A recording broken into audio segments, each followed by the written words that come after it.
പഴയ നിയമത്തിലെ ഒരു യൗവനക്കാരൻ്റെ ഒരു പ്രാർത്ഥന എന്നെ വളരെ സ്വാധീനിച്ചിട്ടുണ്ട്. ആ യൗവനക്കാരൻ്റെ പേര് ഏലീശ എന്നാണ്. ഏലീശയുടെ ഒരു പ്രാർത്ഥനാ വിഷയം മറ്റൊന്നുമല്ല, ഏലിയാവിൻ്റെ ആത്മാവിൻ്റെ ഇരട്ടി പങ്ക് എനിക്ക് വേണമെന്ന് പറഞ്ഞത്. ഏലിയാവിന് പറഞ്ഞിരിക്കുന്ന ആത്മാവിൻ്റെ ഇരട്ടി പങ്ക് എനിക്ക് വേണമെന്ന്. അത് വളരെ തീക്ഷ്ണമായ ഒരു പ്രാർത്ഥനാ വിഷയമാണ്. വളരെ തീക്ഷ്ണമായ ഒരു പ്രാർത്ഥനാ വിഷയം. കാരണം ഏലിയാവിന് ലഭിച്ച അതേ ആത്മാവ് കിട്ടിയാൽ പോരെ. എത്രയോ അത്ഭുതം ചെയ്ത ശക്തനായ ഏലിയാവ്. എന്നാൽ ഒരു യൗവനക്കാരന് ഒരു ചിന്ത വന്നു, തനിക്ക് മുന്നിലുള്ള കാലഘട്ടം ആ കാലഘട്ടം പോലെയല്ല, മുന്നോട്ട് പോകണമെങ്കിൽ പ്രതിസന്ധികളും ഭാരങ്ങളും മുന്നോട്ട് വരുന്നുണ്ട്. അത് ഏലിയാവിൻ്റെ കാലത്തെക്കാളും കൂടുതലേ വരികയുള്ളൂ. നാളുകൾ കഴിയും തോറും എല്ലാം ദുർഘടമായി മാത്രമേ വരികയുള്ളൂ. അതുകൊണ്ട് ദൈവമക്കളെ, നമ്മളും പ്രാർത്ഥിക്കേണ്ട, അടിയന്തരമായി പ്രാർത്ഥിക്കേണ്ട പ്രാർത്ഥനാ വിഷയം മറ്റൊന്നുമല്ല, ആത്മാവിൻ്റെ ഇരട്ടി പങ്ക് വേണം. ആത്മാവിൻ്റെ ഇരട്ടി പങ്ക് വേണം.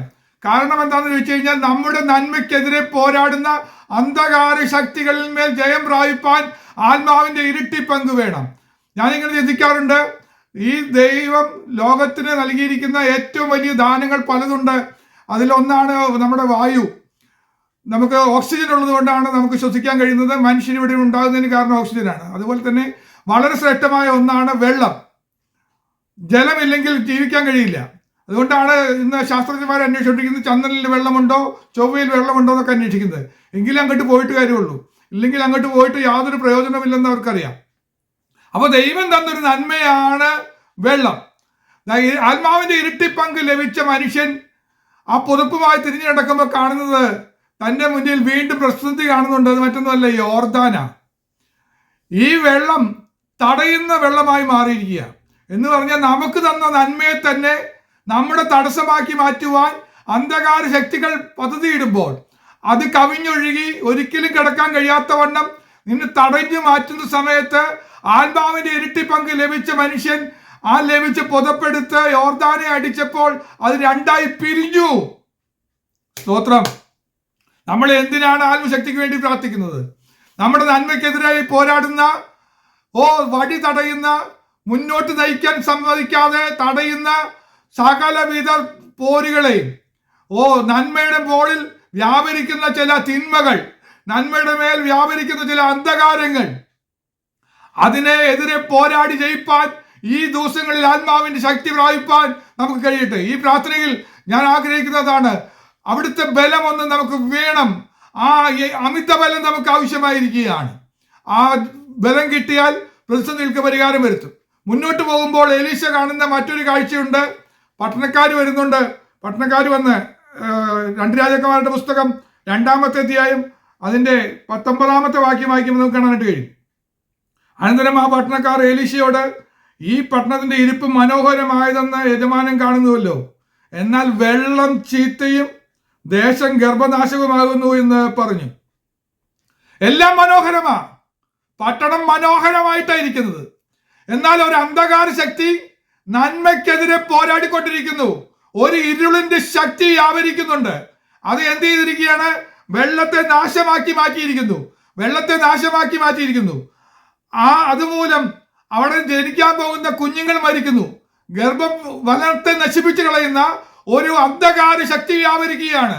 ഈ ദിവസങ്ങളിൽ അത്തരം അന്ധകാര ശക്തി ജയിപ്പാൻ അഭിഷേകം കൊണ്ട് സാധിക്കുമെന്ന് എത്ര പേർ വിശ്വസിക്കുന്നു? എലീശ പറഞ്ഞു, ഒരു തളിയ കൊണ്ടുവരാൻ പറഞ്ഞു. എന്നിട്ട് പറഞ്ഞു, അതിൽ ഉപ്പിടുവീൻ എന്ന് പറഞ്ഞു. അവൻ്റെ അടുക്ക കൊണ്ടുവന്നു, ഉപ്പിട്ടു. എന്നിട്ട് നമ്മൾ വായിക്കുന്നത് ഇങ്ങനെയാണ്, 21-ാമത്തെ വാക്യം. അവൻ നീരുറവിന്റെ അടുക്കൽ ചെന്ന് അതിൽ ഉപ്പിട്ടു, ഞാൻ ഈ വെള്ളം പഥ്യമാക്കിയിരിക്കുന്നു, ഇനി ഇതിനാൽ മരണവും ഗർഭനാശവും ഉണ്ടാകുകയില്ല എന്ന് യഹോവ അരുളി ചെയ്യുന്നു എന്ന് പറഞ്ഞു. അടുത്ത വാക്യം, എലീശ പറഞ്ഞതുപോലെ ആ വെള്ളം ഇന്ന് വരെ പഥ്യമായി തന്നെ ഇരിക്കുന്നു. വളരെ ശക്തമായ ഒരു ചിന്ത അവിടെ പറയാനുണ്ട്. മനോഹരമായ ഒരു ദേശത്ത്, മനോഹരമായ ഒരു കുടുംബം, മനോഹരമായ ഒരു വീട്, ആ വീട്ടിൻ്റെ അകത്ത് നന്മയുണ്ട്. ദൈവം കൊടുത്ത നന്മയാണ് വെള്ളം. എന്നാൽ ആ നന്മയ്ക്ക് ഉപയോഗിക്കാൻ കഴിയാതെ വണ്ണം മരണവും നാശവും വരുന്ന രീതിയിൽ കുടുംബാന്തരീക്ഷത്തിൽ വന്നിരിക്കുന്ന പ്രതിസന്ധിക്ക് പരിഹാരം വരുത്തുവാൻ അഭിഷേകം പ്രാപിച്ച എലീശ കൽപ്പിക്കുകയാണ്.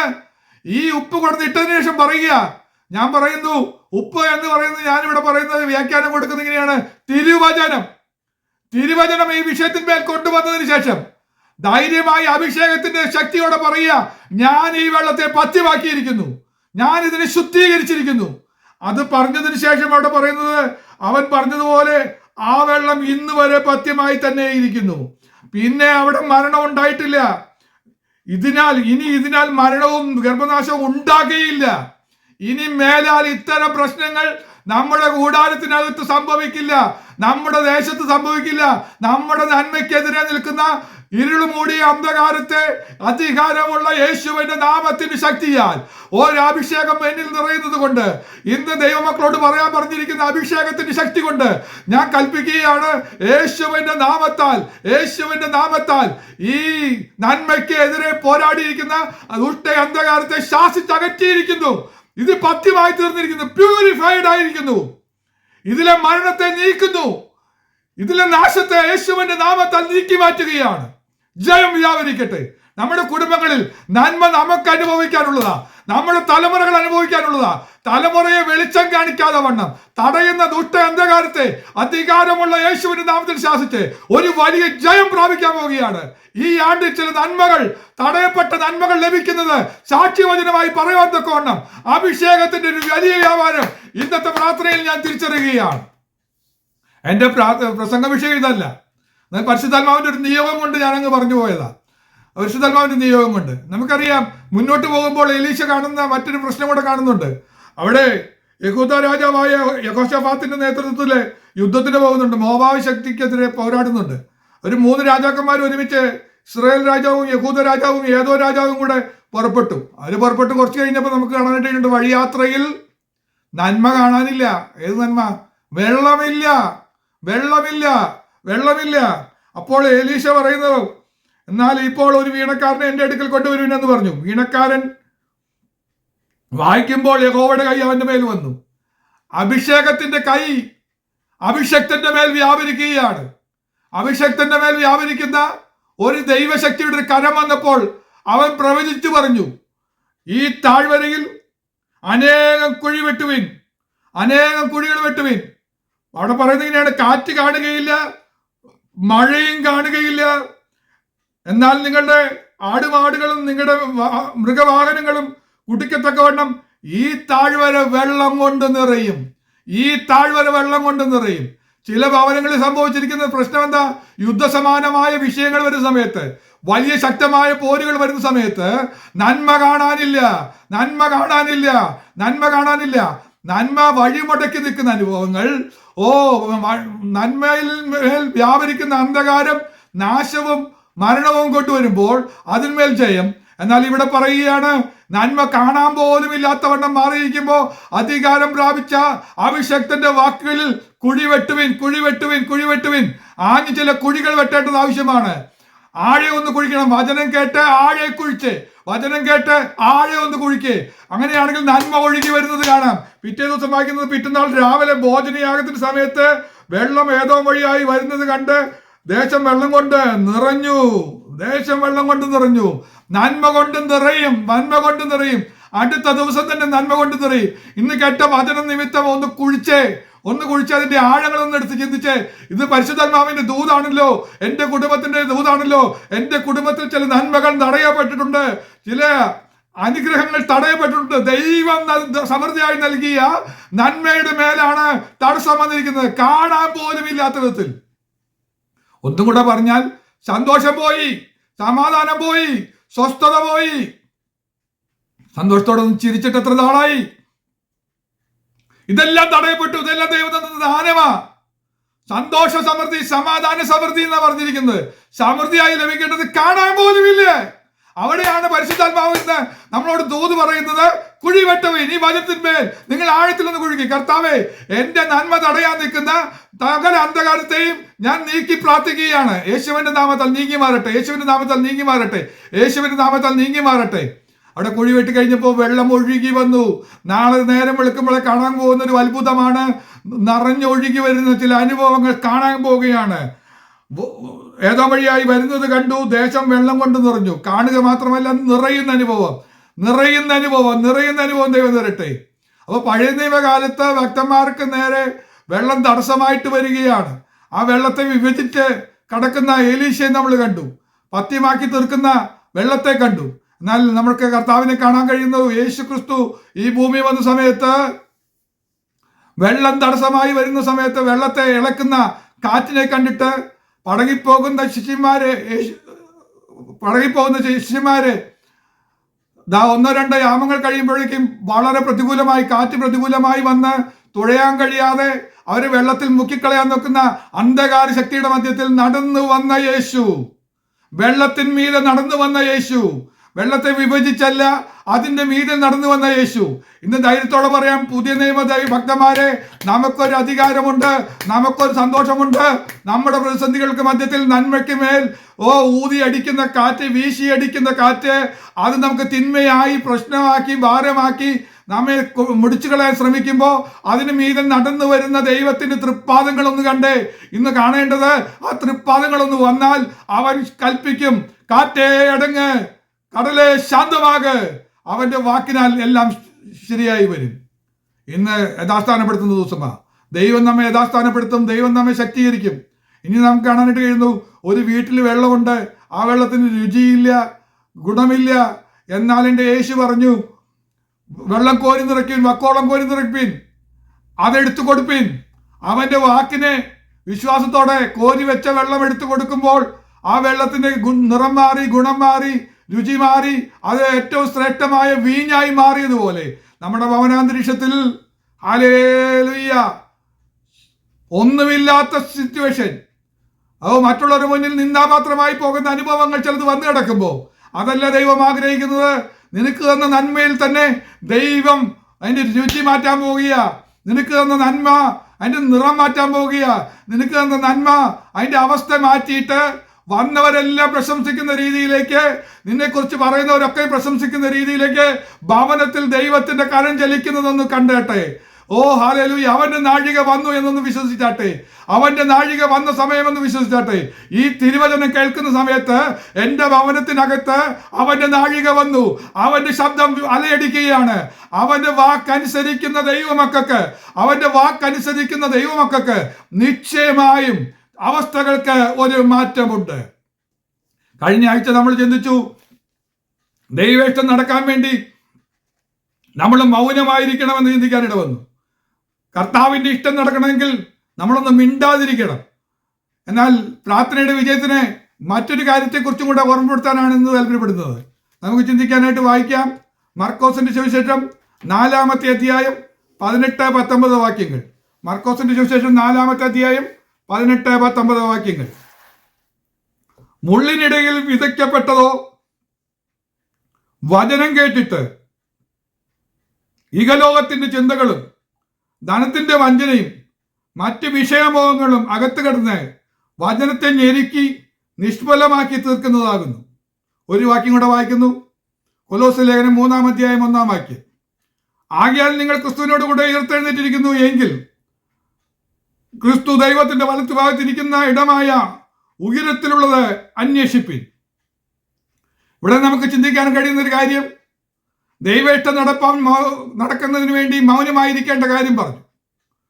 ഇനി മറ്റൊരു കാര്യം പറയുകയാണ്, തിരുവചനം നിറവേറണമെങ്കിൽ, അത് നമുക്കൊരു നന്മയായി മാറണമെങ്കിൽ, കേട്ട വചനം ഉപകാരമായി വരണമെങ്കിൽ, നമുക്ക് പലപ്പോഴും പറ്റിയ പ്രശ്നം ഇതാ. എന്താണ്? വചനമൊക്കെ ശരിയാണെന്ന് നമുക്കറിയാം, പക്ഷെ ഒന്നും നടക്കുന്നില്ല. അതിന് തടസ്സം എന്താണെന്നാണ് ഇവിടെ പറഞ്ഞിരിക്കുന്നത്. വചനം മുള്ളിനിടയിൽ വീഴുകയാണ്. എന്താ മുള്ള്? 3 തരം മുള്ളാണ് നമ്മെ ഉപദ്രവിക്കുന്നത്. നമ്മുടെ ആത്മീക മണ്ഡലത്തിൽ, നമ്മുടെ ചിന്താമണ്ഡലത്തിൽ വ്യാപരിക്കുന്ന 3 തരം മുള്ളുകൾ. 1, ഇഹലോകത്തിന്റെ ചിന്തകൾ.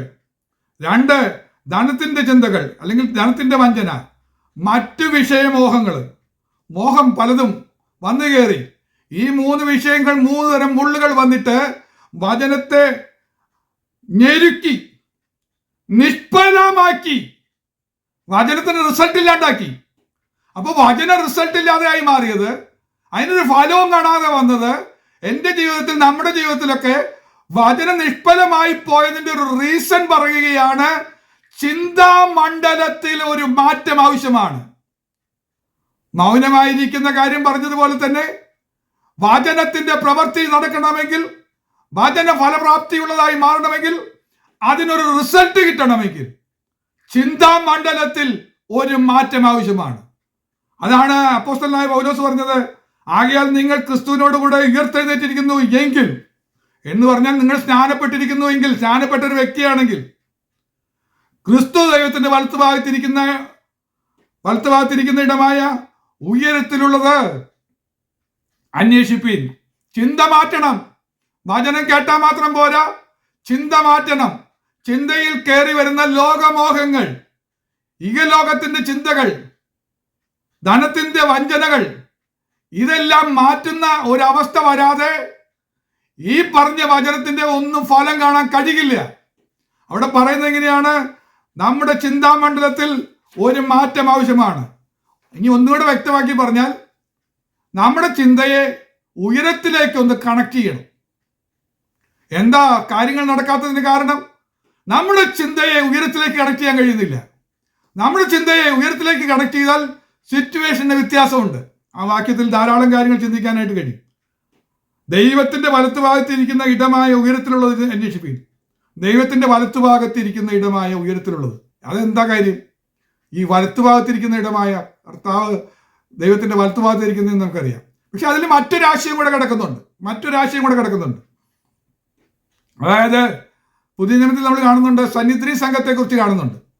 അന്നത്തെ യഹൂദന്മാരുടെ ഒരു മതകോടതിയാണ് സന്നിധി സംഘം. 70 പേരുടെ ഒരു കൂട്ടമാണ്, പ്രമാണിമാരായ 70 പേരുടെ ഒരു കൂട്ടമാണ് സന്നിധി സംഘം. അതൊരു കോടതിയാണ്. ആ കോടതിയിൽ ഒരു വ്യക്തിയെ, കുറ്റവാളിയെ കൊണ്ടുവന്നാൽ 2 ഗ്രൂപ്പായിട്ടിരിക്കും. ഇടതുവശത്ത് 35 പേരും വലതുവശത്ത് 35 പേരും ഇരിക്കും. ആ കൂട്ടത്തിൽ നിന്ന് ഒരാളെ തിരഞ്ഞെടുത്ത് വിധി പറയാനായിട്ട് ഇരുത്തും.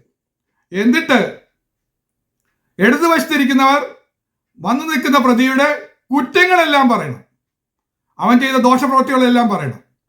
അപ്പോൾ വലതുവശത്തിരിക്കുന്നവർ അവനിൽ നന്മയുണ്ടെങ്കിൽ അതിലെ തെറ്റുകൾ തിരുത്തി, അത് തെറ്റല്ല, അവൻ അറിയാതെ പറ്റിയതാണെന്നൊക്കെ പറഞ്ഞ് അവന് വേണ്ടി വാദിക്കുന്നവരെ വലത്തുവശത്ത് എഴുന്നേക്കണം. ഈ 2 പേരുടെയും വാദം കേട്ടിട്ടാണ് തീരുമാനം പറയുന്നത്. സ്തേഫാനോസിന്റെ കാര്യത്തിൽ അവർ തീരുമാനം പറയാൻ വേണ്ടി ഇടതുവശത്തുള്ളവരും എഴുന്നേറ്റ് അവനെതിരെ കുറ്റം പറഞ്ഞപ്പോൾ വലതുവശത്തെ ആരും എഴുന്നേക്കാനുണ്ടായില്ല. അങ്ങനെയാണ് സന്നിധി സംഘം തീരുമാനിച്ചത്, അവനെ കല്ലെറിഞ്ഞ് കൊല്ലണമെന്ന് തീരുമാനിച്ചു. ആ അധികാരത്തിന്റെ മധ്യത്തിലാണ് സ്തേഫാനോസിനെ കല്ലെറിയുന്നത്. അപ്പോഴാണ് നമ്മൾ കാണുന്നൊരു കാഴ്ചയുണ്ട്. സ്വർഗം തുറന്നിരിക്കുന്നു, ദൈവത്തിന്റെ വലത്തുഭാഗത്ത് യേശു ക്രിസ്തു എഴുന്നേറ്റിരിക്കുന്നതായ ഒരു ദർശനം കണ്ടു. വലത്തുഭാഗത്ത് എഴുന്നേറ്റ് നിൽക്കാൻ ഒരു വ്യക്തിയും കാണാതിരുന്ന സമയത്ത് എനിക്കും നിനക്കും വേണ്ടി വലത്തുവശത്ത് നിന്റെ നന്മ പറഞ്ഞുകൊണ്ട്, നിന്റെ കുറ്റവാളി അല്ലെന്ന് പറഞ്ഞുകൊണ്ട് നിന്നെ നീതീകരിക്കുന്ന, നിന്നെ നീതിമാനായി എണ്ണുന്ന ഒരു ദൈവം നമുക്ക് വേണ്ടി എഴുന്നേൽക്കുന്നുണ്ട്. ഈ ചിത്രം നമ്മുടെ മനസ്സിലൊന്ന് കാണണം. പലരും നമ്മെ കുറ്റം പറഞ്ഞ് വിധിക്കുക, നീ ശരിയല്ല, നീ ഒരുത്തി കാരണമാ, നീ ഒരുത്തൻ കാരണമാന്ന് പറഞ്ഞ് പലപ്പോഴും നിന്ദിക്കുകയും പഴിക്കുകയും ഒക്കെ ചെയ്യുമ്പോൾ അതിന്റെ ചിന്ത കൊണ്ട് മനസ്സ് വ്യാകുലപ്പെടാതെ ഉടനെ കണക്ട് ചെയ്യണം. എവിടേക്ക്? ഉയരത്തിലേക്ക് കണക്ട് ചെയ്യണം. ഉയരത്തിലേക്ക് കണക്ട് ചെയ്യുമ്പോൾ ആ ചിന്ത കാണാം, അവരൊക്കെ കുറ്റം പറഞ്ഞാലും നിന്റെ പേരിൽ നീ നല്ലവനെന്ന് പറഞ്ഞ് നിന്നെ ന്യായീകരിപ്പാൻ, നിന്നെ നീതീകരിപ്പാൻ ഒരു ദൈവം എഴുന്നേറ്റ് നിൽക്കുന്നുണ്ട്. ആ ദൈവത്തിന്റെ പേര് എന്റെ പ്രിയനായ യേശു ക്രിസ്തു. യേശു എനിക്ക് വേണ്ടി ആ ദൈവത്തിന്റെ വലത്തുഭാഗത്ത് എഴുന്നേറ്റ് നിൽക്കുന്നു. അവൻ വലത്തുഭാഗത്ത് എഴുന്നേറ്റ് നിൽക്കുന്നത് ഒന്ന് ചിന്തിച്ചാൽ നമ്മുടെ ദുഃഖഭാരം അപ്പോഴേ മാറും. പകരം ദൈവം പ്രവർത്തിക്കും. നിന്റെ മുഖം ഒരു ദൈവദൂതനെ പോലെ ശോഭിക്കാൻ തുടങ്ങും. മുഖം വാടുകയില്ല, ക്ഷീണിക്കുകയില്ല. വചനത്തിന്റെ ശക്തി നിന്നിലേക്ക് വ്യാപരിക്കും. ഗ്ലോറി. ഇതെല്ലാം സത്യമായിരുന്നിട്ടും ഇതിന് പലപ്പോഴും അനുഭവിക്കാൻ കഴിയാതെ ഞെരുക്കിക്കളഞ്ഞിട്ട്, വചനത്തെ ഞെരുക്കിക്കളഞ്ഞ് നിഷ്ഫലമാക്കി തീർക്കുന്ന ചില അവസ്ഥകൾക്ക് ഒരു വ്യതിയാനം വരുത്തുവാൻ പരിശുദ്ധാത്മാവ് ആഗ്രഹിക്കുക. ദൈവസഭയിൽ വചനത്തിന് കുറവില്ല. വിതയ്ക്കപ്പെടുന്ന വിത്തുകളുടെ എണ്ണം നോക്കിയാൽ അത്രമാത്രം വിത്തുകൾ, വചനത്തിന്റെ വിത്തുകൾ വിതയ്ക്കപ്പെട്ടിട്ടും അതിന്റെ ഫലം കാണാതെ നിഷ്ഫലമായി പോയ അനുഭവങ്ങളുടെ മധ്യത്തിൽ യേശുവിന്റെ നാമം ജയം, രക്തത്താൽ ജയം, യേശുവിന്റെ രക്തത്താൽ ജയം, ഒരു വലിയ ജയം വ്യാപരിക്കുന്ന, ഒരു വലിയ ജയം നേടുവാൻ പോകുന്ന ദിവസമാണിതിന്. അപ്പോൾ ഓർക്കേണ്ടത്, നമ്മുടെ പരാജയത്തിന് കാരണം നമ്മുടെ ചിന്ത സ്വർഗവുമായി കണക്ട് ചെയ്യാൻ കഴിയുന്നില്ല. വചനം കേൾക്കുമ്പോൾ തന്നെ അത് സ്വർഗവുമായിട്ടൊന്ന് കണക്ട് ചെയ്യണം. നമ്മുടെ പ്രശ്നങ്ങളുമായിട്ടല്ല കണക്ട് ചെയ്യേണ്ടത്, സ്വർഗവുമായിട്ട് കണക്ട് ചെയ്യണം. എന്റെ കർത്താവ് ഈ വിഷയത്തിൽ എന്ത് ചെയ്യുമെന്ന് ഒന്ന് നോക്കിക്കാണാൻ വേണ്ടി അങ്ങോട്ടൊന്ന് ഉയരത്തിലേക്ക് കണ്ണുകൾ ഉയർത്തണം. അത് തന്നെയല്ലേ ഫിലിപ്പിയ ലേഖനത്തിൽ പറയുന്നത്, 4-ാം അധ്യായം 6-ാം വാക്യം. ഫിലിപ്പിയർ 4:6, ഒന്നിനെ കുറിച്ച് വിചാരപ്പെടരുത്. ഗ്ലോറി. നമ്മൾ പ്രാർത്ഥിക്കുക, പക്ഷേ നമ്മൾ ആകെ വിചാരപ്പെട്ട പ്രാർത്ഥിക്കുന്നത്. കർത്താവ് പറയാ, നിങ്ങൾ പ്രാർത്ഥിക്കുന്നെങ്കിൽ ഒരു വ്യത്യാസം വരുത്തണം. വിചാരപ്പെട്ട് പ്രാർത്ഥിക്കരുത്, ഒന്നും നടക്കില്ല, ഇനി ഒന്നും നേരെയാവില്ല. ഇതാ മനസ്സിൽ കിടക്കുന്ന വിചാരം. അങ്ങനെ വിചാരിച്ചല്ല പ്രാർത്ഥിക്കേണ്ടത്. ഒന്നിനെ കുറിച്ചും വിചാരപ്പെടരുത്.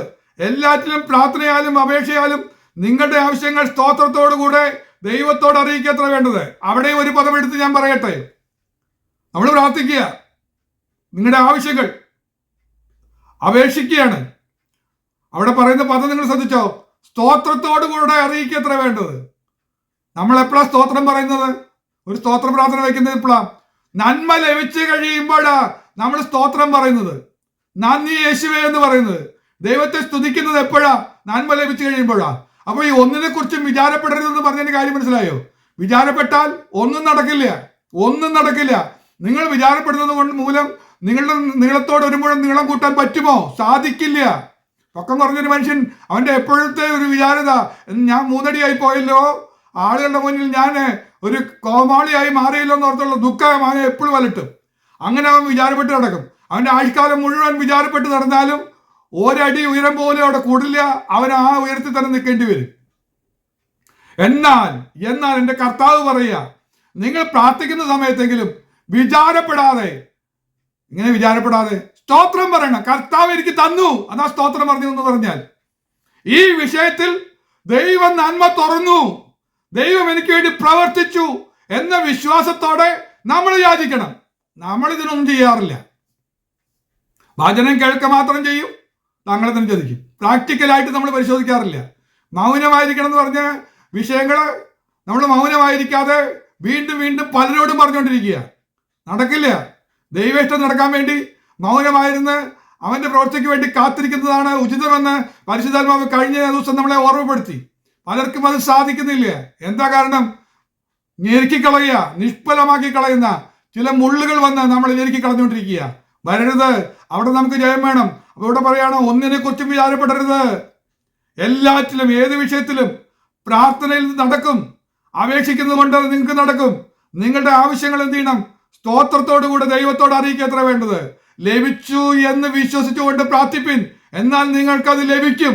ഇതാ പ്രാർത്ഥനയുടെ റൂള്. ലഭിച്ചു എന്ന് വിശ്വസിച്ച്. ഒന്നുകൂടെ പറഞ്ഞാൽ, നമ്മൾ പ്രാർത്ഥിക്കുന്നത് സർവശക്തനോടാണ്. അവന് കഴിയാത്ത ഒരു കാര്യവുമില്ല. ദൈവത്താൽ കഴിയാത്ത വല്ല കാര്യവുമുണ്ടോ? ഒരു കാര്യവുമില്ല. അവൻ അസാധ്യമായത് ഒന്നുമില്ല. പക്ഷെ ഇത് എന്ത് ചെയ്താൽ തലേ കയറില്ല. ഇത് നമ്മുടെ ചിന്താമണ്ഡലത്തിൽ വരില്ല. ഈ മേഖലയിലാണ് വിടുതൽ ലഭിക്കേണ്ടത്. ദൈവസഭയ്ക്ക് ലഭിക്കേണ്ട വിടുതൽ ഹല്ലേലൂയ ചിന്താമണ്ഡലത്തിലാണെന്ന് പരിശുദ്ധാത്മാവ് എന്നോട് ഓർമ്മപ്പെടുത്തി. അതുകൊണ്ടാണ് ഈ വചനം എടുത്ത് സംസാരിക്കുന്നത്. ചിന്താമണ്ഡലത്തിൽ ഒരു മാറ്റം വരാതെ ഒരു അനുഗ്രഹവും പ്രാപിക്കാൻ പോകുന്നില്ല. വചനത്തിന്റെ ഒരു ഫലവും നമ്മൾ പ്രാപിക്കാൻ പോകുന്നില്ല. നിഷ്ഫലമായി പോകും. നിഷ്ഫലമായി പോയ അവസ്ഥകൾക്ക് പരിഹാരം വന്ന് ഇനി ദൈവസഭയിൽ നടക്കേണ്ടത് നമ്മുടെ ഓരോ കുടുംബങ്ങളിലും നമ്മൾ ഓരോരുത്തരും പ്രാർത്ഥിക്കുമ്പോഴും അത്ഭുതങ്ങൾ നടക്കണം. അത്ഭുതങ്ങൾ നടക്കണം. അതിശയങ്ങൾ നടക്കണം. വീര്യപ്രവർത്തികൾ നടക്കണം. ഇതൊക്കെ തിരുവചനം പറഞ്ഞ് സത്യമാണെങ്കിൽ എന്തുകൊണ്ട് നിറവേറുന്നില്ലെന്നാ ചോദിക്കുന്നത്. അതിനുള്ള മറുപടിയാണ് പരിശുദ്ധാത്മാവ് എന്നോട് ഇടപെട്ടത്. അതാണ് ദൈവമക്കളുമായി പങ്കുവെക്കുന്നത്.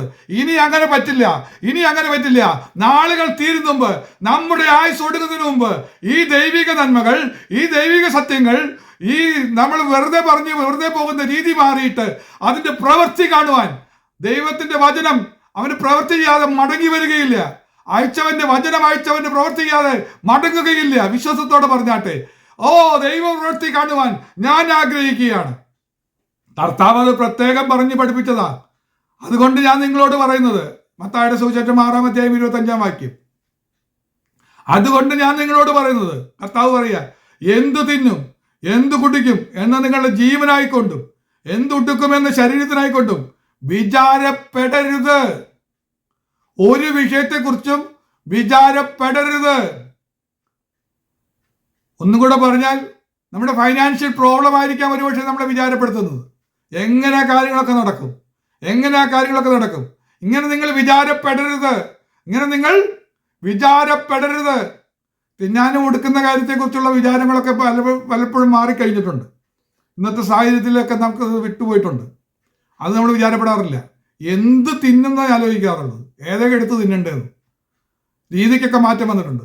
എന്നാൽ നമുക്കറിയാം, ഒരു വിഷയത്തെക്കുറിച്ച്, ഫൈനാൻഷ്യലായിട്ടുള്ള വിഷയത്തെക്കുറിച്ചാകട്ടെ, മറ്റേ ശാരീരികമായ വിഷയത്തെക്കുറിച്ചാകട്ടെ, മറ്റ് ഏത് വിഷയത്തെക്കുറിച്ചും, ആത്മീയവും ഭൗതികമായ വിഷയത്തെക്കുറിച്ചും വിചാരപ്പെടരുത്. അത് നമ്മുടെ നന്മയ്ക്ക് തടസ്സമാണ്. ആത്മീയ നന്മയ്ക്ക്, ദൈവ പ്രവൃത്തിക്ക് തടസ്സമാണ്. അപ്പോൾ നമുക്ക് ചിന്തിക്കാനുള്ള പ്രധാനപ്പെട്ട കാര്യം, മറന്നു പോകരുത്, ഉയരത്തിലേക്ക് കണക്ട് ചെയ്യണം. ഇന്നത്തെ നമ്മുടെ ചിന്ത അതാണ്. എങ്ങനെയും എൻ്റെ ചിന്താമണ്ഡലം ഒന്ന് മാറ്റിയെടുത്ത് വചനം പറയുന്നത് പോലെ ഉയരത്തിലേക്കൊന്ന് കണക്ട് ചെയ്യണം. എൻ്റെ ചിന്ത ഒന്ന് കണക്ട് ചെയ്യണം. ഈ വിചാരപ്പെടുന്ന ചിന്തകളൊക്കെ ഒന്ന് മാറിയിട്ട് ഉയരത്തിലേക്ക് കണക്ട് ചെയ്ത് ദൈവത്തെ ഒന്ന് കാണണം. കർത്താവിനെ, നമുക്ക് വേണ്ടി പ്രവർത്തിക്കുന്ന കർത്താവിനെ ഒന്ന് കാണണം. യെരമ്യാ പ്രവചനം 33:3 വാക്യം. ഉയരത്തിലേക്ക് കണക്ട് ആയി കഴിഞ്ഞാൽ സംഭവിക്കുന്ന കാര്യങ്ങൾ പറയാം. ചില കാര്യങ്ങൾ പറയാം. 33:3, യെരമ്യാ പ്രവചനം 33:3. എന്നെ വിളിച്ചപേക്ഷിക്ക, ഞാൻ നിനക്ക് ഉത്തരമരുളും. നീ അറിയാത്ത മഹത്തായും അഗോചരമായുമുള്ള കാര്യങ്ങളെ ഞാൻ നിന്നെ അറിയിക്കും. ഈ ഉയരത്തിലേക്ക് കണക്ട് ആകുമ്പോൾ മാത്രമേ ഈ ചിന്താവിചാരങ്ങളിൽ പെട്ട്, ലോകമോഹങ്ങളിൽ പെട്ട് നമ്മളിവിടെ വചനം ഞെരുക്കി നിഷ്ഫലമായി പോകുന്ന അവസ്ഥ വിട്ട് നമ്മുടെ തോട്ട്സ് പ്രോസസ്സ് മുഴുവൻ ഹെവനുമായിട്ട് കണക്ട് ചെയ്ത് കഴിയുമ്പോൾ പിന്നെ നമ്മൾ പ്രാർത്ഥിക്കുമ്പോൾ ഞാൻ നിനക്ക് ഉത്തരമരുളും. പ്രാർത്ഥനയ്ക്ക് ഉത്തരം കിട്ടും. കണക്ഷൻ കിട്ടാത്തത് കൊണ്ടാണ് ഉത്തരം കിട്ടാത്തത്. ഇതിനെക്കുറിച്ച് ഇങ്ങനെ സാധാരണ ദേവാസന്മാരൊക്കെ പറയുന്ന ഒരു ഇതാണ്, ഫോൺ നമ്പറായിട്ട് പറയാറുണ്ട്. 333 ഡയൽ ചെയ്യാൻ പറയും. 333 എന്ന് പറഞ്ഞാൽ യെരമ്യാ പ്രവചനം 33:3 മറക്കാതിരിക്കാൻ വേണ്ടിയാ. 333 എപ്പോഴും ഓർക്കേണ്ട ഒരു വാക്യ. 333 അങ്ങനെ പറയാറുണ്ട്. നീ അറിയാത്ത മഹത്തായ ഗോചരവുമായുള്ള കാര്യങ്ങളെ ഞാൻ നിന്നെ അറിയിക്കും. പ്രാർത്ഥന കേൾക്കുന്ന മാത്രമല്ല, നിനക്കറിയാൻ പറ്റാത്ത കാര്യങ്ങൾ, ആത്മീക മർമ്മങ്ങളൊക്കെ ദൈവം അറിയിക്കും. അതിനുവേണ്ടി നമ്മൾ ഒരുങ്ങണം. ഇതാ നമ്മുടെ പരാജയങ്ങൾ. ദൈവസഭയിൽ ഒന്ന് ഓർത്തു നോക്കിയേ. കടന്നു വരുന്ന ഓരോ വ്യക്തികളും അവർ പ്രാർത്ഥിക്കുമ്പോൾ സ്വർഗവുമായി കണക്ട് ചെയ്തിട്ടുള്ളവരാണെങ്കിൽ ആത്മീക മർമ്മങ്ങൾ അവർ പറയില്ലേ? ഇന്നെന്താ എല്ലാവരും മൗനമാവുന്നതിന് കാരണം? ഒന്നും കണക്ഷൻ കിട്ടിയിട്ടില്ല. ഒരു കാര്യം വെളിപ്പെട്ട് കിട്ടുന്നില്ല. വെളിപ്പെട്ട് കിട്ടിയാൽ മൗനമായിട്ടിരിക്കാൻ പറ്റില്ല. ദൈവത്തിന്റെ ആലോചന നമ്മൾ പരസ്പരം ഷെയർ ചെയ്യും. നമ്മൾ കൊണ്ടുവന്ന ആ പങ്ക് എല്ലാവർക്കും ഒന്ന് വിഭജിച്ചു കൊടുക്കും. കർത്താവ് അത് എല്ലാവർക്കും നൽകി വേണ്ടുവോളം ഭക്ഷിച്ച് തൃപ്തി പ്രാപിക്കാനായിട്ട് കഴിയും. അങ്ങനെയാണെങ്കിൽ മാത്രമേ കൂട്ടായ്മയിൽ ഒരു തൃപ്തി വരുവുള്ളൂ. ഇതിന് തടസ്സം പറഞ്ഞത് നമുക്ക് മാറണം. ഈ സ്ഥിതിക്കൊരു മാറ്റം വരണം. ചിന്താമണ്ഡലത്തിൽ വ്യാപരിക്കുന്ന പോരുകളിൽ നിന്ന് നമുക്കിന്ന് ജയം കിട്ടിയേ വെച്ചു. ലൂക്കോസിന്റെ സുവിശേഷം 1:51 പറയുന്നു, തന്റെ ഭുജം കൊണ്ടും അവൻ ബലം പ്രവർത്തിച്ചു. ഹൃദയ വിചാരത്തിൽ അഹങ്കരിക്കുന്നവരെ ചിതറിച്ചിരിക്കുന്നു. കർത്തൃദാസി പറഞ്ഞ പ്രവചനമാ. കർത്തൃദാസി പ്രവചനത്തിൽ പറയുക, ഹൃദയ വിചാരത്തില് അഹങ്കാരം വന്ന് കയറുക. ഞാൻ ആരോ ആയി, അവരൊക്കെ ഒന്നിനും കൊള്ളില്ല. ആത്മീയതകളും അവരൊക്കെ എന്തിനാ പ്രാർത്ഥനയ്ക്ക് വരുന്നത്? അവരെ പോലെ ആയിട്ട് എന്താ കാര്യം എന്നൊക്കെ പറഞ്ഞ് നമ്മൾ ചോദിക്കാതിരിക്കുക. നമ്മുടെ പുറവശം നമുക്ക് കാണാൻ കഴിയാതെ അഹങ്കരിക്കുന്ന ഒരു ഹൃദയം നമ്മൾക്കുണ്ടെങ്കിൽ ചിതറിച്ചു കളയും. ഒരു നന്മയും പ്രാപിച്ചെടുക്കാൻ കഴിയില്ല, ശേഖരിക്കാൻ കഴിയില്ല, ഒന്നും കൂട്ടിവെക്കാൻ കഴിയില്ല, നഷ്ടപ്പെട്ടു പോകും. അവിടെയാണ് പരിശുദ്ധാത്മാവ് പറയുന്നത്, നിങ്ങളുടെ ഹൃദയങ്ങളെ, ചിന്തകളെ, തോട്ട് പ്രോസസ്സിനെ സ്വർഗവുമായി കണക്ട് ചെയ്യണം. ഇനി കണക്ട് ചെയ്യേണ്ട വിഷയങ്ങള് ഒരു 4 പറഞ്ഞ് ഞാൻ എൻ്റെ വാക്കുകൾ പെട്ടെന്ന് ചുരുക്കാം. യെശയ്യാ പ്രവചനം 55:6 വാക്യം. യഹോവയെ കണ്ടെത്താവുന്ന സമയത്ത് അവനെ അന്വേഷിപ്പിൻ, അവൻ അടുത്തിരിക്കുമ്പോൾ അവനെ വിളിച്ചപേക്ഷിപ്പിൻ. അപ്പോൾ യഹോവയെ കണ്ടെത്താവുന്ന സമയത്ത് അവനെ അന്വേഷിപ്പിൻ. എല്ലാ വിഷയത്തിലും നമ്മൾ അന്വേഷിക്കണം, കർത്താവിനെ അന്വേഷിക്കണം. ഏത് പ്രോബ്ലം വന്നാലും തോട്ട് പ്രോസസ്സിൽ നമ്മൾ കാണേണ്ടത് കർത്താവ് ഈ വിഷയത്തിൽ എന്ത് പറയാൻ ആഗ്രഹിക്കുന്നു, കർത്താവ് എങ്ങനെ പ്രവർത്തിക്കും. ഞാൻ കർത്താവിനോട് പറയുമ്പോൾ കർത്താവ് അത് പ്രവർത്തിക്കാൻ പോകുന്ന കാര്യങ്ങൾ ഒന്ന് കാണാൻ ശ്രമിക്കണം. അല്ലാതെ അതിനുവേണ്ടി ദുഷ്ടൻ പ്രവർത്തിക്കുന്നത് ഓർത്ത് ഭാരപ്പെടരുത്. ദുഷ്ടന് എന്ത് ചെയ്താലും അത് നിഷ്ഫലമായി പോകും. നീ കണക്ട് ആയിട്ടിരിക്കുന്നിടത്തോളം കാലം നിന്നെ തൊടാനായിട്ട് ഒരു ശക്തിക്കും കഴിയില്ല. പത്രോസ് കാരാഗ്രഹത്തിൽ കിടക്കുമ്പോൾ അതിനെക്കുറിച്ച് വിചാരപ്പെടുന്നേ ഇല്ല. യാക്കോവിന്റെ തല പോയി, നീ പത്രോസിന്റെ തല പോകുന്ന വഴി പറഞ്ഞിരിക്കുന്നത്. നേരം വെളുത്ത തല വെട്ടെന്ന് പറഞ്ഞപ്പോൾ അതൊന്നും ഓർക്കാതെ അവൻ സ്വർഗവുമായി കണക്ട് ചെയ്ത് സുഖമായി ഉറങ്ങുക. അവന്റെ ഉറക്കം സ്വർഗത്തിലേക്ക് കിട്ടിയപ്പോൾ സ്വർഗത്തു നിന്ന് ദൂതൻ ഇറങ്ങി വന്നു. അവനെ തട്ടി ഉണർത്തിയിട്ട് പറഞ്ഞു, നീ പുറത്തു പൊക്കോളാൻ പറഞ്ഞു. ലോകം വിധി എഴുതിയിരിക്കുന്നത് നിന്നെ തടവിലാക്കി, നിനക്ക് ഇനി സ്വാതന്ത്ര്യമില്ല, നീ ചലനം നിഷ്ഫലമാകാൻ പോവുക, ചലനം അറ്റുപോകാൻ പോവുക. എന്നാൽ എന്താണ് അതിന്റെ ദൈവത്തിന്റെ പ്രവൃത്തി? കണക്ഷൻ കൊടുത്തപ്പോൾ കണക്ഷന്റെ മധ്യത്തിൽ ആൾ ഇറങ്ങി വന്നു. യാക്കോബ് കിടന്നുറങ്ങുക. മറ്റ് ചിന്താവിചാരങ്ങളാൽ അലട്ടുമ്പോഴാണ് നമ്മുടെ ഉറക്കം പോകുന്നത്. എന്താ ഉറങ്ങാൻ പറ്റാത്തത്? 2 മണി വരെ ഉറങ്ങി. മാസ്റ്റർ 2 മണി കഴിഞ്ഞപ്പോൾ ഒന്ന് ഉണർന്നതാ. പിന്നെ ഉറങ്ങാൻ പറ്റുന്നില്ല. തിരിഞ്ഞു കിടന്നും മറിഞ്ഞു കിടന്നും വെള്ളം കുടിച്ചു വന്ന് കിടന്നു. എന്നിട്ട് ഉറങ്ങാൻ പറ്റുന്നില്ല. എന്താ പ്രശ്നം? നീ സ്വർഗമായിട്ടൊന്ന് കണക്ട് ചെയ്ത് നോക്കിയേ. നീ എത്ര വലിയ സാഹചര്യങ്ങൾ മോശമാണെങ്കിലും, മൃഗങ്ങളും കാട്ടുമൃഗങ്ങളും കാടിന്റെ സ്ഥലമാണെങ്കിലും, ഒരു കല്ലാണ് തലവണയായിട്ട് വെക്കാൻ കിട്ടിയതെങ്കിലും, സ്വർഗവുമായിട്ടാണ് കണക്ട് ചെയ്തതെങ്കിൽ നിനക്ക് ഒരു തടസ്സവും വരില്ല. ആ കണക്ഷനിലൂടെ ഇറങ്ങുകയും കയറുകയും ചെയ്യുന്ന ദൂതന്മാരുടെ സാന്നിധ്യം. യഹോവ ഈ സ്ഥലത്തുണ്ട്, സത്യം. ഞാനും അറിഞ്ഞില്ല. അറിയാത്ത കാര്യങ്ങൾ, അതിമഹത്തായ കാര്യങ്ങൾ ഞാൻ നിന്നെ അറിയിക്കും. ഇതൊന്ന് കണക്ട് ആയാൽ മതി. കണക്ട് ആയാൽ കാര്യങ്ങൾ അറിയിക്കും. നമ്മൾക്ക് വേണ്ടി ഇറങ്ങിയിരിക്കുന്ന സ്വർഗീയ സേനയെ ഒന്ന് കാണാൻ പറ്റും, കണ്ണ് തുറന്ന് കാണാൻ പറ്റും. ഇത് കണക്ഷൻ ആവാത്തതാണ് നമ്മുടെ പ്രശ്നം. അങ്ങനെയാണെങ്കിൽ എല്ലാ വിഷയത്തിലും കിടന്നുറങ്ങുമ്പോൾ വ്യാപരിക്കുന്ന ചിന്താ പ്രശ്നങ്ങളെല്ലാം സ്വർഗവുമായിട്ട് കണക്ട് ചെയ്യേ. എന്നിട്ട് കർത്താവിനെ അന്വേഷിക്കേ. കർത്താവേ, ഈ കാര്യം അങ്ങയുടെ കാര്യങ്ങളിൽ ഏൽപ്പിച്ചു, ഇനി ഞാൻ എന്തിനാ ഭാരപ്പെടുന്നത്? കർത്താവേ, അങ്ങ് ഇതിനു വേണ്ടി പ്രവർത്തിക്കണമേ. അങ്ങ് പ്രവർത്തിക്കുന്ന വിധങ്ങളെ എന്നൊക്കെ ഒന്ന് കാണിച്ചു തരണമേ. ധൈര്യമായിട്ട് പറഞ്ഞു, ഒന്ന് കണക്ട് ചെയ്തോ. വചനവുമായിട്ടൊന്ന് ചേർത്ത് ബന്ധിക്ക്. ഒരു വാക്തത്വ വചനം കൂടെ അതിന് കൂടെ ചേർന്ന് പറഞ്ഞ് അത് ചിന്തിച്ച് ധ്യാനിച്ച് കിടക്ക്. ഉറക്കമൊന്നും തടസ്സപ്പെടില്ല. പകരം നിനക്ക് വേണ്ടി ഇറങ്ങി വരുന്ന ദൂതസഞ്ചയത്തിന്റെ പ്രവൃത്തികൾ കാണാനായിട്ട് കഴിയും. 2 സങ്കീർത്തനം 105-ന്റെ 4-ാമത്തെ വാക്യം. യഹോവയെയും അവന്റെ ബലത്തെയും തിരവിൻ, അവന്റെ മുഖത്തെ ഇടവിടാതെ അന്വേഷിപ്പിൻ. ഈ കണക്ഷൻ വിട്ടുപോകരുത്. ഇടവിടാതെ അന്വേഷിക്കണം. പുറത്തു പോകുമ്പോഴും വരുമ്പോഴും ഒക്കെ ഞാൻ എപ്പോഴും പറയാറുണ്ട്, കൊച്ചു പ്രാർത്ഥനകൾ എപ്പോഴും പറയും, കർത്താവെ, ഞാൻ പുറത്തു പോവുകയാണ്. കർത്താവെ, അങ്ങ് എൻ്റെ കൃപയും സാന്നിധ്യം എന്നോട് കൂടെ പോരണമേ. കർത്താവെ, പോകുന്നിടത്ത് അങ്ങയുടെ കൃപ കൂടിയിരിക്കണമേ. ഉപ്പിനാൽ രുചി വരുത്തിയ സംഭാഷണം തരണമേ. ജോലി സ്ഥലത്ത് കർത്താവെ, അങ്ങയുടെ കൃപ വ്യാപരിക്കണമേ. കർത്താവെ, ദൈവമില്ലാത്തതൊന്നും എന്നിലൂടെ നടക്കാൻ ഇടവരുത്തരുത്. പൂർണ്ണ ദൈവത്തിലേക്ക് സമർപ്പിക്കുന്നതാണ്. കർത്താവെ, എന്നെ സഹായിക്കണമേ. ഇത് ഹൃദയത്തിലൊന്ന് പറഞ്ഞ് പ്രാർത്ഥിച്ച് മുന്നോട്ട് പോവുകയാണെങ്കിൽ എപ്പോഴും അവൻ്റെ മുഖത്തെ അന്വേഷിച്ച്, കർത്താവെ, തിരുസാന്നിധ്യം വേണം, കർത്താവെ, അങ്ങനെ കൃപ വേണമെന്ന് പറഞ്ഞ് ഹൃദയം ഷെയർ ചെയ്ത് ഹൃദയം പങ്കുവെച്ച് തോട്ട് പ്രോസസ്സിനെ ഒന്ന് ശുദ്ധീകരിച്ച് ലോകമനുഷ്യൻ ചിന്തിക്കുന്ന പോലെ ലോകത്തിന് ചിന്തകൾ കൊണ്ടൊന്ന് കയറരുത്. പകരം നമുക്ക് എന്താ പറഞ്ഞത്? ഇന്ന് വണ്ടി പോയി വല്ലയിടത്തും പിന്നെ ഒന്ന് മറിയാവോ, വല്ലയിടത്തും ഒന്ന് ഇടുക്കിയാവോ, അതോ ഇനി എന്തെങ്കിലും സംഭവിക്കാൻ പോണേവോ? ഇതൊക്കെ ദുഷ്ടം കൊണ്ടിരുന്ന ചിന്തയാണ്, ലോകത്തിന്റെ ചിന്തകളാ. ഇതൊന്നും കൊണ്ടുവരാതെ എൻ്റെ ദൈവം എൻ്റെ കൂടെയുണ്ട്, തൻ്റെ ചിറകിന്റെ നിഴലിൻ കീഴിലാണ് ഞാൻ നിൽക്കുന്നത്, അവൻ എന്നോട് എപ്പോഴും ഉണ്ട്, ആ നിഴൽ വിട്ടുള്ള ഗ്യാപ്പ് വന്നിട്ടില്ല, അവൻ എന്നോട് കൂടെ ഉണ്ടെന്നുള്ള ചിന്ത വന്നാൽ നമുക്ക് വിജയിക്കാനായിട്ട് കഴിയും. 3-ാമത്തത് ആമോസിന്റെ പ്രവചനം 5-ാം-അധ്യായം 14-ാമത്തെ വാക്യം. നിങ്ങൾ ജീവിച്ചിരിക്കേണ്ടതിന് തിന്മയല്ല നന്മ തന്നെ അന്വേഷിപ്പിൻ. നമ്മൾ ചിന്തിക്കേണ്ടത് എന്താണ്? തിന്മയെക്കുറിച്ച് ചിന്തിക്കരുത്. ദുഷ്ടം കൊണ്ടുവരുന്ന ഒരു തിന്മയെക്കുറിച്ചും അപകടത്തെക്കുറിച്ചും അനർത്ഥത്തെക്കുറിച്ചും മരണത്തെക്കുറിച്ചും ചിന്തിക്കണ്ട. പകരം നന്മ തന്നെ അന്വേഷിപ്പിൻ. അപ്പോൾ നിങ്ങൾ പറയുന്നത് പോലെ സൈന്യങ്ങളുടെ ദൈവമായ യഹോവ നിങ്ങളോട് കൂടെ ഇരിക്കും. 2 കാര്യമാണ്. നിങ്ങൾ ജീവിച്ചിരിക്കേണ്ടതിന് ഈ രോഗം എന്നെ കൊണ്ടേ പോകുമെന്ന് പറഞ്ഞ് ചിന്തിച്ചുകൊണ്ടിരിക്കരുത്. രോഗത്തെ സൗഖ്യമാക്കുന്നതിനാണ് എൻ്റെ കർത്താവ് ഉയരത്തിലുള്ളത്. അവൻ്റെ ഒരു വാക്ക് മതി എനിക്ക് സൗഖ്യം വ്യാപരിക്കും. അവൻ്റെ ഒരു വാക്ക് മതി എൻ്റെ ശിരകളിൽ അത് വ്യാപരിക്കും. ഹല്ലേലൂയ.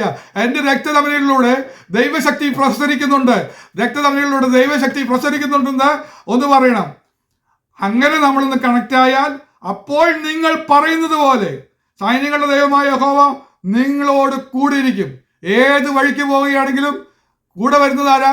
സൈന്യങ്ങളുടെ യഹോവ, സൈന്യങ്ങളുടെ യഹോവ, യുദ്ധവീരനായ യഹോവ. നമ്മൾ തോറ്റുപോകില്ലെന്നതിന്റെ അർത്ഥം ഇടപെടുന്ന വിഷയത്തിൽ തോറ്റുപോകില്ല. ആ പരാജയ വീതി മാറ്റിയാട്ടെ, ആ പരാജയ വീതി മാറ്റിയാട്ടെ, മുന്നോട്ട് പോകാം. സെഫന്യാവിന്റെ പുസ്തകം 2-3 വാക്യം. യഹോവയുടെ ന്യായം പ്രവർത്തിക്കുന്നവരായി ഭൂമിയിലെ സകല സൗമ്യന്മാരുമായുള്ളവരെ അവനെ അന്വേഷിപ്പിൻ. 2 നീതി അന്വേഷിപ്പിൻ. 3 സൗമ്യത അന്വേഷിപ്പിൻ. പക്ഷേ നിങ്ങൾക്ക് യഹോവയുടെ കോപ ദിവസത്തെ മറിഞ്ഞിരിക്കാം. ഒരു കോപം ദൈവകോപം വരാതിരിക്കണമെങ്കിൽ കണക്റ്റായിട്ട് നമ്മൾ ചിന്തിക്കേണ്ട വിഷയങ്ങളാണ് പറയുന്നത്. അവനെ അന്വേഷിപ്പിൻ. എല്ലാ വിഷയത്തിലും കർത്താവ് പ്രവർത്തിക്കണം. മറ്റൊരാളല്ല അന്വേഷിക്കേണ്ടത്. അയാൾ വന്ന് സഹായിക്കട്ടെ, ഇയാൾ വന്ന് സഹായിക്കട്ടെ, അയാളൊന്ന് വിളിച്ചു നോക്കട്ടെ, അയാളോടൊന്ന് പ്രാർത്ഥിക്കാൻ പറയട്ടെ, ഇയാളോടൊന്ന് പ്രാർത്ഥിക്കാൻ പറയട്ടെ. ഇതൊക്കെ വിട്ടിട്ട് അവനെ അന്വേഷിപ്പിൻ, നീതി അന്വേഷിപ്പിൻ. ദൈവിക നീതിയെക്കുറിച്ച് എനിക്ക് വിശദീകരിക്കാൻ സമയമില്ല, മുമ്പ് പലപ്പോഴും സംസാരിച്ചിട്ടുണ്ട്. സൗമ്യത അന്വേഷിപ്പിൻ. കർത്താവ് എന്നെ സൗമ്യനാക്കണമേ. കർത്താവ് നമ്മെ പഠിപ്പിക്കുന്ന ക്ലാസ്സാണ് സൗമ്യത. ആ ക്ലാസ്സിൽ നമ്മളൊന്ന് പഠിച്ച് മനസ്സിലാക്കണം. കർത്താവ് എന്നെ ഇനി സൗമ്യനാക്കണമേ, കോപം എന്നിൽ നിന്ന് പൂർണ്ണമായി മാറ്റണമേ എന്ന് പറഞ്ഞുകൊണ്ട് പ്രാർത്ഥിക്കണം. ഒന്നും കൂടെ പറഞ്ഞാൽ സൗമ്യത എന്ന് പറഞ്ഞാൽ ആരെങ്കിലും കുത്തി മുറിവേൽപ്പിക്കുമ്പോൾ നമ്മുടെ സൗമ്യത പുറത്തു വരണം. അതായത് മോശ സൗമ്യനാന്ന് പറഞ്ഞു, ഭൂതലത്തിലൊക്കെ അതിസൗമ്യനാന്ന് പറഞ്ഞു. എന്നാൽ നമ്മൾ കാണുന്നത് കൽപ്പല ഒക്കെ എറിഞ്ഞ് ഉടയ്ക്കുന്ന മോശയൊക്കെ കാണുന്നുണ്ട്. എന്നിട്ട് എന്താ അങ്ങനെ പറഞ്ഞ് ചിന്തിക്കും. പക്ഷേ മോശയുടെ സൗമ്യത കാണുന്നത് എങ്ങനെയാണെന്ന് വെച്ചാൽ അഹരോനും മിരിയാമും ഒക്കെ അവനെ കുറ്റപ്പെടുത്തുമ്പോൾ അവനെ കുറ്റം പറയുന്ന സമയത്ത് അവൻ സൗമ്യനായിരുന്നു, ഒരക്ഷരം മിണ്ടിയില്ല. അതുകൊണ്ടാണ് പറഞ്ഞത് സൗമ്യനായിരുന്നു. നമ്മുടെ സൗമ്യത പുറത്തു വരേണ്ടത് നമ്മളെ ഇല്ലാതെയാക്കി ചെറുതാക്കി സംസാരിക്കുമ്പോൾ, നമ്മളൊരു പൊട്ടനെ പോലെ സംസാരിക്കുമ്പോൾ, നമ്മളെ നിന്ദിക്കുമ്പോൾ, ആക്ഷേപിക്കുമ്പോൾ നമ്മുടെ വായിൽ നിന്ന് ഒരു വാക്കും വരാതിരുന്നാൽ നമ്മൾ രക്ഷപ്പെട്ടു. നമ്മൾ സൗമ്യതയെക്കുറിച്ച് ചിന്തിക്കണം. കർത്താവേ, കഴിഞ്ഞ നാളുകളിൽ എൻ്റെ പരാജയം എനിക്ക് മാറ്റിത്തരണമെന്ന് പറഞ്ഞുകൊണ്ട് പ്രാർത്ഥിക്കണം. ഒരു വാക്യം കൂടെ പറഞ്ഞ് ഞാനിവിടെ വാക്കുകൾ നിർത്തുകയാണ്. 5-ാമത്തെ കാര്യം കൂടെ പറയാം. മത്തായിയുടെ സുവിശേഷം 6-ാം അധ്യായം 33-ാമത്തെ വാക്യം. മത്തായി 6:33 നമുക്ക് പരിചയമുണ്ട്. മുമ്പേ അവൻ്റെ രാജ്യവും നീതിയും അന്വേഷിപ്പിൻ, അതോടുകൂടെ ഇതൊക്കെയും നിങ്ങൾക്ക് കിട്ടും. പ്രാർത്ഥനയുടെ ഫലം കിട്ടണോ? പ്രാർത്ഥനയുടെ ഫലം കിട്ടണോ? പ്രാർത്ഥനയുടെ ഫലം കിട്ടണോ? മുമ്പേ നമ്മൾ അന്വേഷിക്കേണ്ട ചിന്തയിൽ മാറ്റണം. ചിന്തയിൽ ദൈവരാജ്യത്തെക്കുറിച്ചുള്ള ചിന്ത. കർത്താവേ, ദൈവരാജ്യത്തിന്റെ വിസ്തൃതിക്ക് വേണ്ടി എന്നെ ഉപയോഗിക്കണമേ. ചില ആത്മാക്കളെ എനിക്ക് തരണമേ. ചിലരുടെ പേര് പറഞ്ഞ് നടന്ന് പ്രാർത്ഥിക്കണം. നമ്മുടെ മുന്നോട്ടുള്ള യാത്രയിലൊക്കെ പറഞ്ഞ് പ്രാർത്ഥിക്കണം. ദൈവരാജ്യവും നീതിയും. കർത്താവെ, എന്നെ നീതീകരിക്കുന്ന, ഞാൻ ആ തുടക്കത്തിൽ പറഞ്ഞ സ്തേഫാനോസിന്റെ കാര്യം ഓർത്താൽ മതി. നമുക്ക് വേണ്ടി നീതീകരിക്കാൻ വേണ്ടി എഴുന്നേറ്റിരിക്കുന്ന കർത്താവിനെ കുറിച്ച് ഓർക്കണം. കർത്താവെ, അങ്ങ് നീതീകരിച്ചില്ലെങ്കിൽ എനിക്ക് സ്വർഗത്തിലേക്ക് പ്രവേശനം ലഭിക്കില്ല. ആ വലിയ പ്രോസസ്സിന് വേണ്ടി അങ്ങ് കാൽവറിയിൽ യാഗമായി അങ്ങേ രക്ഷകൻ എന്ന് പറയുന്ന ഒറ്റ കാരണം കൊണ്ട് എന്നെ നീതീകരിക്കാൻ പോകുന്ന ആ മഹത്തായ അങ്ങയുടെ വലിയ ശ്രേഷ്ഠമേറിയ ആ മഹാദാനത്തെ ഓർത്ത് സ്തോത്രം ചെയ്യുന്നു എന്ന് പറഞ്ഞുകൊണ്ട് അതിനെക്കുറിച്ച് ചിന്തിക്കാൻ തുടങ്ങിയാൽ നിങ്ങളുടെ ഈ പ്രാർത്ഥന കാര്യങ്ങളെല്ലാം ലഭിക്കും. പ്രാർത്ഥനയിലെ പരാജയം മാറ്റുവാൻ, സമ്പൂർണമായ ഒരു പരാജയം മാറ്റുവാൻ ഒരേ ഒരു കാര്യം, നമ്മുടെ ചിന്താമണ്ഡലം ഒന്ന് മാറ്റണം. ചിന്തയെ സ്വർഗവുമായി കണക്ട് ചെയ്യണം. ചിന്തയെ സ്വർഗവുമായി കണക്ട് ചെയ്യണം. വിചാരപ്പെടരുത്, ഒന്നിനെക്കുറിച്ചും വിചാരപ്പെടരുത്. ലോകത്തിന്റെ ചിന്തകളും ധനത്തിന്റെ വഞ്ചനയും മറ്റ് വിഷയമോഹങ്ങളും അകത്ത് കടന്നു വന്നിട്ട് വചനത്തെ ഞെരുക്കിക്കളയാൻ ഇടവരുത്തരുത്. അങ്ങനെ വചനത്തെ ഞെരുക്കിക്കളഞ്ഞാൽ വചനത്തിന്റെ പ്രവൃത്തി നടക്കാതെ അത് നിഷ്ഫലമായി പോകും. നല്ല നിലമായി ഒന്ന് മാറട്ടെ, നല്ല നിലമായി മാറട്ടെ. വചനം വിത്താണ്. ആ വിത്തിന്റെ പ്രവൃത്തി 100 മേനി റിസൾട്ടാണ്. യഥാർത്ഥത്തിൽ വചനത്തിന്റെ റിസൾട്ട് 100 മേനിയാ, 100% അത് നടന്നിരിക്കും. എന്നാൽ നടക്കാത്തതിന് കാരണം 10 മേനിയായും 20 മേനിയായും ഒക്കെ ചുരുങ്ങിയതിനൊക്കെ കാരണം എന്താ? ഞെരുങ്ങിപ്പോയ ചില ചിന്തകൾ. ആ ചിന്തകളിൽ നിന്ന് മാറ്റി, തോട്ട് പ്രോസസ്സിനെ മാറ്റി നമുക്ക് ആകിയാൽ നിങ്ങൾ ക്രിസ്തുവിനോട് കൂടെ ഉയർത്തെഴുന്നേറ്റിരിക്കുന്നുവെങ്കിൽ ക്രിസ്തു ദൈവത്തിന്റെ വലത്തുഭാഗത്തിരിക്കുന്ന ഇടമായ ഉയരത്തിലുള്ളത് അന്വേഷിപ്പാനും ചിന്തിപ്പാനും നമുക്ക് ഒരുങ്ങാം. സർവശക്തനായ ദൈവം നമ്മെ അനുഗ്രഹിക്കുമാറാകട്ടെ. ഈ വിധത്തിൽ നമ്മളെ അനുഗ്രഹിക്കുന്ന ദൈവത്തിന്റെ കരങ്ങളിൽ നമ്മെ ഒരിക്കൽ കൂടെ ഏൽപ്പിച്ച് നമുക്ക് പ്രാർത്ഥിക്കാം. ദൈവം നമ്മെ സഹായിക്കുമാറാകട്ടെ.